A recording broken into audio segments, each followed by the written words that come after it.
Il est arrivé à Londres samedi, impatient d'en découdre. À 25 ans, Renaud Lavillenie dispute ses premiers Jeux Olympiques.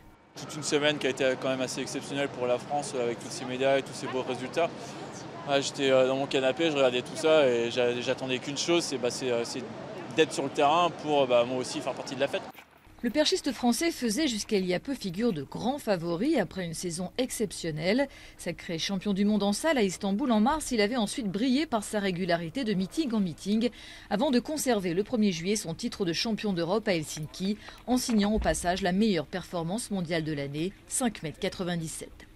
Mais dans la dernière ligne droite, avant Londres, il a enchaîné 2 défaites en compétition, de quoi faire naître quelques doutes sur ses chances au JO.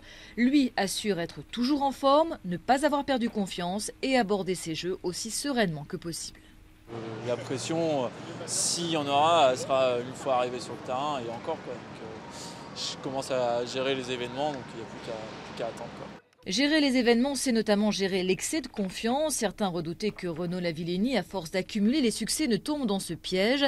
Ses récentes défaites auront au moins eu le mérite de les rassurer sur ce point. Lui, en tout cas, avant même ses contre-performances de juillet, avait bien conscience que rien n'était gagné à Londres.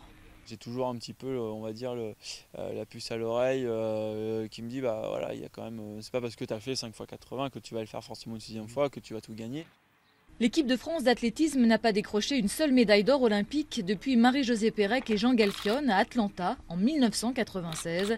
Renaud Lavillenie sera peut-être celui qui mettra fin à cette longue disette.